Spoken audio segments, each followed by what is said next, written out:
I mean, like, for the longest time, we were like literally trapped in this country because we couldn't fly out for the longest time. Yeah.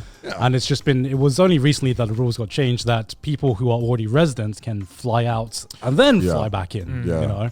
And I mean, now we're just waiting for the actual, you know, people who are waiting on visas, because I can only imagine that does suck, you know, because we were really lucky to be able to get our visas before all this happened. Yeah. Otherwise, we would have literally, Trash Taste would have never happened. Yeah, right? If we had applied for our visas literally a few months after we got our visas. Yeah. Because we would still be waiting now to like even get our visas to move to Japan. You know, it's actually crazy to think about. And Japan faced a lot of criticism when the coronavirus started, because they banned only Japanese nationals were allowed back in.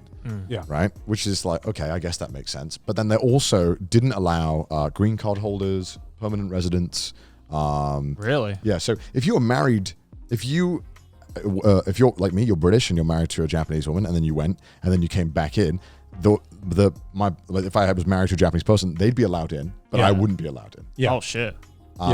So I knew a few people who that were came under a position. shit ton of criticism, rightfully so, because it's xenophobic as fuck. if someone's a permanent resident of your country, that's literally like where their whole life is. You can't just say like no, but they did, and they faced a lot of criticism, which they did eventually change, but they've still been banning visas. And like, I feel really fucking sorry for these students who've had their life on pause, who had their whole like basically 2 years lined up in Japan. Yeah. They've just been banned from entering Japan. Like, They've just been waiting. Yeah, and they haven't made...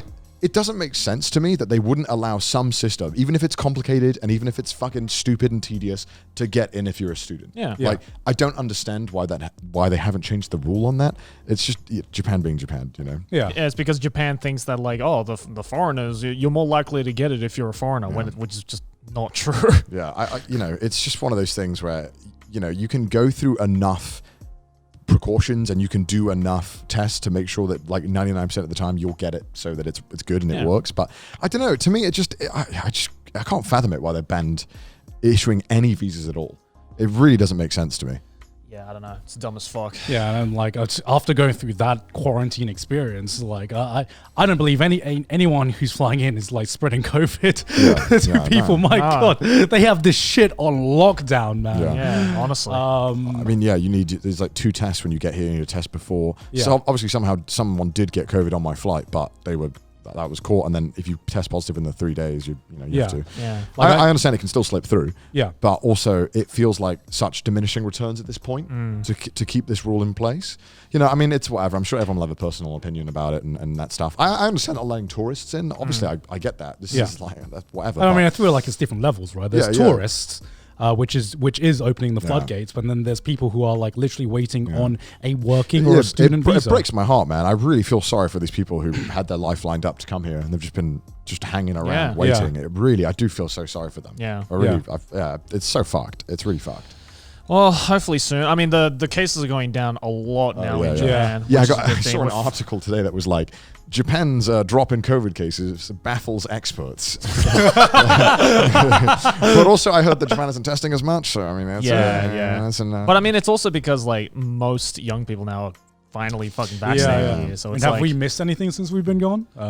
I mean, the country's opened back up again. I mean, in terms of like the lockdown, quote unquote. I mean, so like beginning of October, they were like, oh yeah, so everything's just good now. Yeah.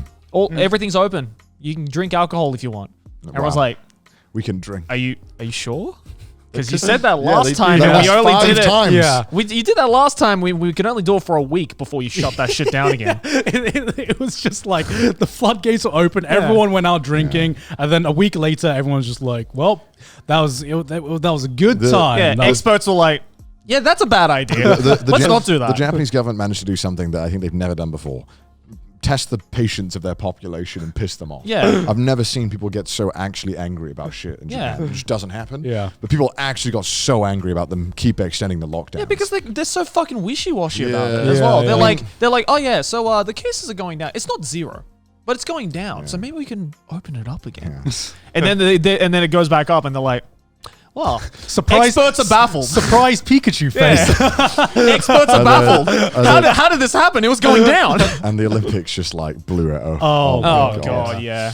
Oh my God. Just like, I watched a video about all the fuck ups of the Olympics and it was insane. Yeah. Having it all in one video. Yeah. The sheer amount of people that got fired off the Olympic Committee is insane. It was like half of them. Yeah, and then the amount of controversies the Olympic, it was insane. I was like, this is fucking terrible. So fucking weird. Oh my God. I mean, so far it seems to be going all right. I mean, the other day I was at a park and with some of my friends, and someone was like, we should do a bold gamer move. We should drink a beer in this park. And I was like, it felt like someone just offered me cocaine. I was like, no, I don't think that's a good idea. I think someone's watching. This doesn't feel right. I did it. It was very liberating, but fuck the police. Yeah, I was like, fuck the police. They can't stop us now. But yeah, I mean, I don't know. I'm just waiting again for like next week for the government to be like, change their mind. Psych. Yeah. Psych. It's locked down again. Well, the real question is karaoke open? Because Yes. Is it actually? Everything is that's how open. you know lockdown's actually ended. Once the karaoke opens, Yes. that's like the equivalent of like when the British pubs are open. So you know? the karaoke's are open. Restaurants now go past 8 o'clock. You can order alcohol. Basically, everything's back to normal. Well, some of the restaurants are still closed. Some restaurants. It's kind of confusing now. Which is basically most restaurants. Because I should say, like, the day filming this is literally my first day out of quarantine. So I've not been out to explore the town. I've just been stuck in my house. You sound like Andy Dufresne. First how day of freedom. How was your 11 days at your home? Honestly, I preferred like the 3 days in my quarantine hotel. I fucking loved my home. I was like, oh my God, I can work. I have space. I can walk. I can walk around. I can shit in a bathroom that has a bidet that's usable. Your hotel. It had a bidet, but it was like so weak. Okay. It was like a duck like tickling my butthole. I wanted something to power wash my cheeks, you know.